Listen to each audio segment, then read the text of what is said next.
Pois bem, eu pretendo falar aqui com vocês sobre os aspectos técnicos relativos a essa força maior, né? Se é que ela pode ser caracterizada como força maior, vis-à-vis a Covid-19, né? E os seus impactos econômicos financeiros nas concessões. Bom, a gente quer abordar aqui a questão do fluxo de caixa das concessionárias de serviço público. Nos parece muito evidente que houve um grande impacto no fluxo de caixa das concessionárias. Isso é mais notório quando a gente fala dos aeroportos, né? O Galeão no Rio de Janeiro, o aeroporto de Guarulhos em São Paulo reduziram drasticamente sua malha, o aeroporto de Brasília e tantos outros. E hoje praticamente são cidades fantasmas, né? E isso tem um impacto imediato, não previsto de forma alguma em nenhum dos contratos, porque ele resultou numa situação de absoluta inatividade desses aeroportos, considerando o padrão normal de operação. Hoje, por exemplo, o Galeão opera com 3 voos diários, né? Em Brasília, 21 pousos e decolagem. Brasília, que é o aeroporto que conecta o país. Então, a gente vê que é uma situação muito além dos limites do imaginado. Questão dos VLTs, do metrô, né? Onde você tem uma diminuição do fluxo de cerca de 80% a 85%. Com menos intensidade, mas não menos relevante, o impacto nas concessionárias, né? De rodovias, que sofreram e estão sofrendo muito com isso, né?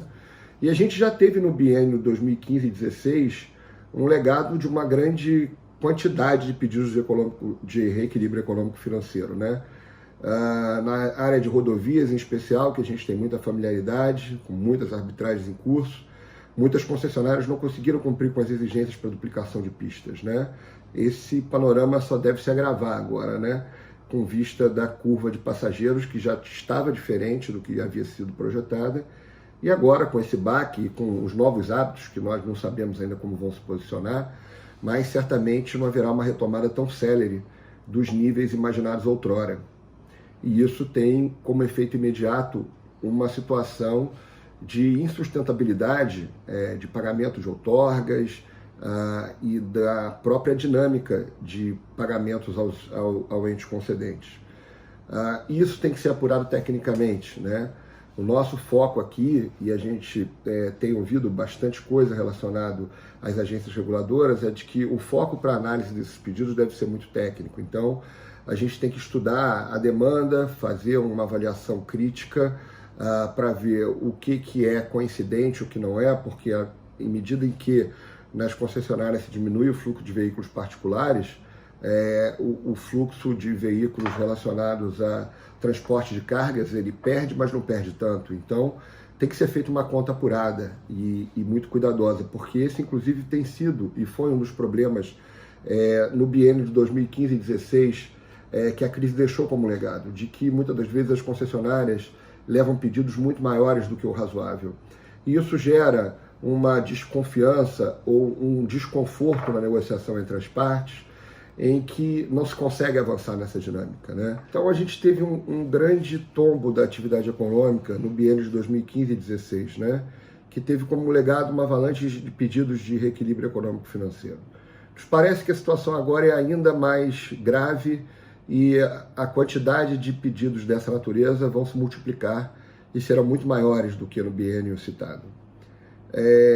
Isso tem ligação direta com a sustentabilidade econômico-financeira do equilíbrio dos contratos.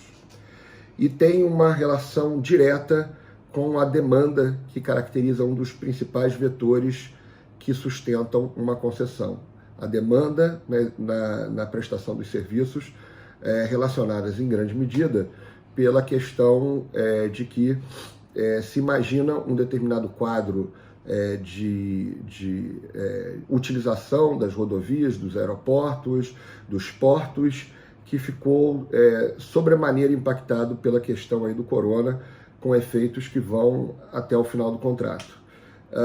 Considerando que, por exemplo, no setor elétrico, a gente nota que as distribuidoras continuam tendo seus compromissos com as geradoras. E como fazer jus a isso, considerando que as distribuidoras tiveram suas receitas impactadas negativamente? Enfim, alguma conversa vai ter que ser tida E o que nós entendemos como adequado para o momento é justamente o início dessas tratativas o mais breve possível. Antes, numa técnica de mediação, de ponderar os valores envolvidos, os riscos, as situações, e sempre com embasamentos técnicos de estudos de demanda, de queda, de projeção futura de retomada, sempre feitos de uma base o mais realista possível. A gente sabe que dentro de uma avaliação técnica, há setores, a maioria deles, que sofreram um impacto negativo e outros nem tanto, quanto o transporte de cargas, por exemplo. E a gente já vê movimentos do governo reduzindo o leilão de novas usinas de transmissão, os leilões das áreas de petróleo também foram cancelados, e a aceleração dos investimentos privados na infraestrutura, uma vez passada essa crise, vai ter um papel fundamental na retomada. Isso só vai acontecer se o que vier de produto dessa época for um produto que seja tido como positivo, tanto para as agências reguladoras e os entes concedentes, quanto para os particulares envolvidos. Porque se desse momento agora não for feito algo sério e grande e bastante tranquilizador do ponto de vista de cumprimento da execução dos contratos, né, do respeito aos contratos e das leis, vai ficar um saldo muito ruim que vai impactar negativamente na atração de novos investimentos quando a retomada vier. Então agora nós temos um momento único para se trabalhar não politicamente, mas tecnicamente em cima disso e com uma lente totalmente diferente daquela que foi usada em outros momentos. Uma lente focada na cooperação das partes para se atingir uma forma menos prejudicial de dar sequência aos contratos. O reequilíbrio pode vir de várias formas. Ele pode vir pela diminuição dos valores da outorga, pelo aumento do prazo, pelo aumento das tarifas que seriam pagas pelos consumidores, e a gente vai ter um consumidor aí voltando com uma renda muito diferente da que entrou, que estava antes dessa crise. Então, não vai dar muito para contar com essa possibilidade. Na verdade, o que precisa ser feito é um esforço conjunto de todos os atores envolvidos para cada um ceder um pouco, né? Para que o país possa sair dessa situação com o mínimo de escoriações possíveis, né? Apenas 10% historicamente dos pedidos de reequilíbrio econômico e financeiro das concessões de aeroportos foram acatados pela ANAC. De 81 pleitos protocolados, apenas 8 foram aceitos, né? Isso reflete muita coisa. Isso reflete que há uma insegurança a respeito de se criar precedentes, de se concordar com pleitos e enfim, isso ser objeto de sanções dos tribunais de contas e coisas do tipo. E há também o fato de que muitas das vezes os pleitos são superestimados.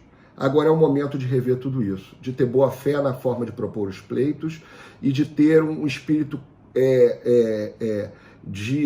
propositivo por parte dos entes reguladores de se chegar a um bom termo, porque senão corre-se o risco de matar, de fulminar de morte o próprio Instituto.